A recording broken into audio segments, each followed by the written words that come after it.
The rain fell in slow, heavy drops as Noah stood by his bedroom window, watching the world blur behind the wet glass.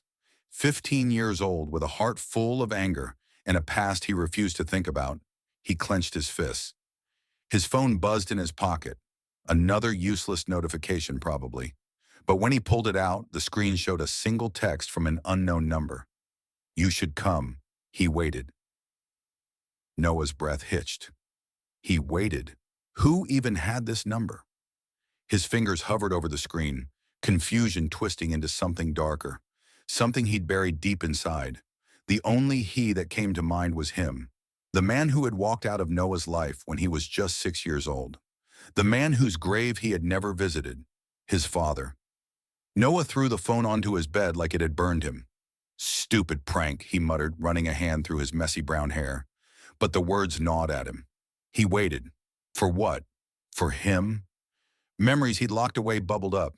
His father's laughter, the way he'd carried Noah on his shoulders, and then the silence, the empty chair at the dinner table, the unanswered questions, his mother's tight-lipped refusal to ever speak of him again. Noah grabbed his jacket. He didn't know why, but his feet carried him out the door, into the rain, toward the place he'd sworn he'd never go, the cemetery where his father was buried. The cemetery gates loomed ahead, rusted and creaking in the wind. Noah hesitated, his sneakers sinking into the wet grass. He hadn't even known where his father was buried. His mother had never told him. But the moment he stepped inside, his eyes were drawn to a small, weathered headstone near the back, as if something inside him just knew. His heart pounded as he approached, each step heavier than the last. The name carved into the stone made his throat tighten. Daniel Carter, beloved father, 1980 to 2014. Noah's hands shook. Beloved father? The words felt like a joke. How could a man who abandoned his family be beloved? Then he noticed it. A small, loose stone at the base of the grave, slightly out of place. Kneeling, he pried it up with trembling fingers. Underneath lay a sealed envelope, yellowed with age but still intact. His name was written on it in faded ink. For Noah when he's ready? Noah's breath caught. His father's handwriting. He hadn't seen it in years, but he recognized it instantly. The same slanted letters from the birthday cards he used to get before they stopped coming. The rain soaked through his jacket as he tore open the envelope, his pulse roaring in his ears. The letter inside began with 3 words that shattered him. "I never left you." Noah's fingers trembled as he unfolded the letter, the paper fragile under his touch, as if it might crumble from the weight of the words it carried.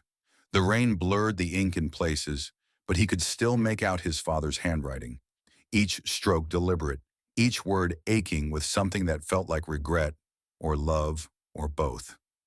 He swallowed hard and began to read. "Noah, if you're reading this, it means you finally came. I knew you would. I just didn't know when. I hope it's not too late for me to tell you the truth." Noah's chest tightened. Too late? What truth? His mind raced as his eyes scanned the next lines. "I never wanted to leave you, not for a single day, but I had to. If I stayed, you would have been in danger." Danger? The word hit him like a punch. His mother had never mentioned anything like that. All these years he had believed his father simply didn't care enough to stay, that he had chosen some other life over him. But now the letter spoke of sacrifice, not abandonment. "There are things about me you don't know, things I couldn't tell you then. I made enemies, Noah, dangerous ones, the kind who would hurt you to get to me. So I did the only thing I could to keep you safe. I let you go. I let you hate me because that was better than the alternative." Noah's breath came in short, ragged bursts. His vision blurred, but he wasn't sure if it was the rain or the tears he refused to let fall. All this time he had carried the weight of rejection like a stone in his chest. But now the stone was cracking, and beneath it was something raw and aching. "I watched you from afar when I could. Your first day of school, your soccer games. I even sat in the back at your middle school graduation. You never saw me, but I was there. And every time I wanted nothing more than to walk up to you and tell you how proud I was. But I couldn't. Not without risking everything." Noah's knees gave way, and he sank onto the damp grass, the letter clutched in his hands. His father had been there? All those moments he had wished for a dad in the stands, in the crowd. He had been there, just hidden. A sob tore from his throat. All the anger, the bitterness, the years of convincing himself he didn't care. It all collapsed under the weight of a single unbearable thought. He loved me, and I never knew. The wind howled through the cemetery, carrying with it the scent of wet earth and old memories. Noah sat there, the letter trembling in his hands, his entire world tilting on its axis. Every word he read unraveled another thread of the story he had believed for so long, the story of a father who didn't care. But this was something else entirely. His father hadn't left because he wanted to. He had left because he had to. The letter continued, the ink smudged in places where raindrops had fallen, blending with the words as if the past itself was weeping. I don't expect you to forgive me, Noah. I don't even know if I deserve it. But I need you to know the truth before it's too late. The men who were after me, they're gone now. The danger is over. But by the time it was safe, you were already so used to life without me that I didn't know how to come back, how to explain. I thought maybe it was better if you just moved on. Noah's hands clenched around the paper. Moved on?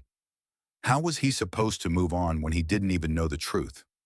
All those years of unanswered questions, of pretending he didn't care, of bearing the hurt so deep he almost forgot it was there.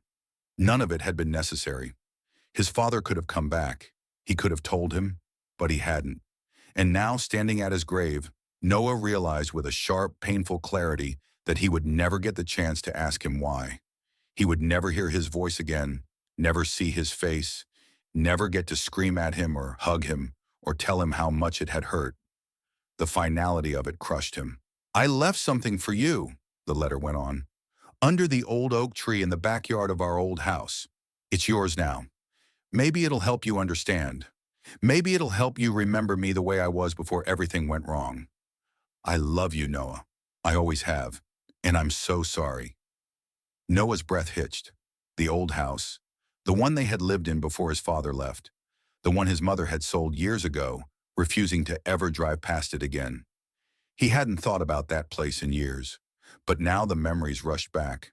The tire swing in the yard, the way the sunlight filtered through the leaves of that oak tree, the sound of his father's laughter as he pushed him higher and higher.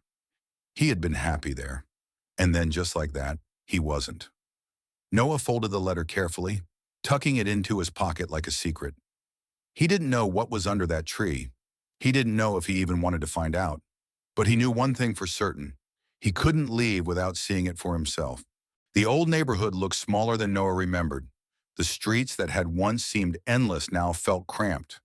The houses closer together, the trees not quite as towering as they had been in his childhood. He stood at the edge of the sidewalk staring at the faded blue house with the peeling shutters. His first home. The current owners had let the yard go wild. Weeds sprouted through cracks in the driveway, and the oak tree in the back stood untended, its branches sagging under the weight of neglect. Noah's chest ached as he circled the house, his sneakers crunching over dead leaves. He half expected someone to shout at him, to demand what he was doing there, but the house was dark, the driveway empty. For the first time in years, luck was on his side. The oak tree was still there, its trunk thicker now, gnarled roots pushing up through the earth. He knelt beside it, running his fingers over the bark until he found the spot where the wood dipped slightly, a natural hollow hidden by overgrown grass. His father had shown it to him once, calling it their secret treasure chest. Back then, it had held little trinkets, a shiny rock, a baseball card, things that felt magical to a 6-year-old. Now, as Noah dug his fingers into the damp soil, he wondered what could possibly be left for him after all this time. His fingertips brushed against something smooth and cold. Metal. A small, rusted lockbox, buried just deep enough to stay hidden. Noah's breath caught as he pulled it free, wiping away the dirt with shaking hands. The lock was old, corroded by years of rain and time, and it broke apart with little resistance when he pried at it. Inside, nestled in a bed of yellowed newspaper, were 3 things: a photograph, a key, and a folded piece of paper with his name on it. The photo was of the two of them. Noah, small and grinning, perched on his father's shoulders, both of them squinting against the sun. He didn't remember the moment being taken, but he remembered the feeling of being up there, high above the world, his father's hands steadying him. I was happy, he realized with a pang. We both were. The key was unremarkable, small and tarnished, attached to a fob with a faded address scribbled on it in his father's handwriting. And the note? It was only 4 words long. The rest is here. The address on the key led Noah across town to a part of the city he rarely visited. A quiet street lined with aging brick buildings, where the hum of traffic faded into the occasional rustle of wind through old trees. The building he stopped in front of was unassuming, its red brick facade weathered by time, the kind of place that blended into the background unless you had a reason to notice it. Apartment 4B, his father's handwriting on the key fob was unmistakable, but what waited behind that door was a mystery Noah wasn't sure he was ready to face. The key turned smoothly in the lock, as if it had been waiting for him. The apartment inside was dark, the air thick with the scent of dust and old paper. Noah's fingers fumbled for the light switch, and when the overhead bulb flickered to life, his breath caught in his throat. The apartment was frozen in time. A couch, its fabric faded but still holding the faint impression of someone's weight. A coffee table littered with newspapers, their dates all from the year his father left. A half-empty mug on the counter, the ghost of a coffee ring staining the wood beneath it. It was as if his father had stepped out for a moment and never returned. But it was the walls that held Noah's attention, covered in photographs, dozens, no, hundreds of them, pinned in careful rows, each one a snapshot of a life he never knew his father was still part of. School events, soccer games, even candid moments Noah didn't remember anyone capturing. Him walking home from school, laughing with friends, sitting alone on the porch with a book. His father had been there, not just in the distant way the letter described, but close enough to take these pictures, close enough to watch, close enough to care. And in the center of it all, another envelope. This one was thicker, heavier, the paper crisp as if it had been placed there recently. Noah's name was written across the front in the same familiar handwriting, but this time, beneath it, 2 additional words. For when you're ready. Noah's hands shook as he tore it open. Inside were pages upon pages of handwritten notes, letters, journal entries, all dated over the years, each one addressed to him. Noah, today you turned 7. I stood outside your school and watched you blow out the candles on the cupcake your mom brought. You looked so happy. I wish I could have been there. Noah, you scored your first goal today. I cheered so loud I scared the pigeons off the bleachers. You didn't hear me, but I was so proud I cried. Noah, it's been 10 years today. I don't know if you even remember me anymore. But I remember you. Every day I remember you. The words blurred as Noah's vision swam with tears. He sank to his knees, the weight of all those lost years pressing down on him like a physical thing. His father hadn't just watched from afar. He'd lived there, in the shadows of Noah's life, loving him silently, relentlessly, even when it hurt. And Noah had never known. The weight of the box pressed against Noah's chest as he knelt before the grave, the golden light of dusk painting the headstone in warm hues. The wind had died down, leaving an eerie stillness in the air, as if the world itself was holding its breath. He ran his fingers over the carved letters of his father's name, the stone cold and unyielding beneath his touch. For the first time in 9 years, he spoke to him. You were there, Noah whispered, his voice cracking under the weight of the truth. All this time, you were there. He opened the box, pulling out the last letter, the one he hadn't been able to bring himself to read earlier. The paper was crisp, newer than the others, dated just weeks before his father's death. Noah, if you're reading this, it means I'm gone, and it means you finally know the truth. I don't know if that's a good thing or not. Maybe it would have been easier for you to keep hating me, but I couldn't leave this world without you knowing that every single day I loved you. Every single day I wish things were different. A tear splashed onto the paper, smudging the ink. Noah didn't wipe it away. I left you something else. The apartment is yours now. Everything in it, The photos, the journals, the life insurance policy I set up for your future, it's all for you. I couldn't be your father in life, but maybe I can help you from wherever I am now. Noah's breath hitched. The apartment, the future. His father had been planning for him even in death. I don't know if you'll ever forgive me, but I hope someday you'll understand. I did what I did because loving you meant protecting you, even if it meant losing you. You were always worth that sacrifice. The letter ended there, but Noah's hands kept trembling. He reached into the box one last time and pulled out a small, worn baseball, the one they'd played catch with in the backyard all those years ago. His father had kept it. All this time, he'd kept it. Noah pressed it to his forehead, his shoulders shaking as the sobs finally broke free. The anger, the resentment, the years of believing he'd been abandoned. It all came pouring out in ragged breaths and hot tears. But beneath the grief, something else stirred. Understanding, love, forgiveness. He didn't know how long he sat there, the last light of day fading around him. But when he finally stood, wiping his face with his sleeve, he left the baseball on the headstone, a silent promise. I get it now, he murmured, and I'm sorry too. Then with the box tucked under his arm and his heart lighter than it had been in years, Noah walked away, not from his father's memory, but toward the future he'd been given, a future his father had made sure he'd have.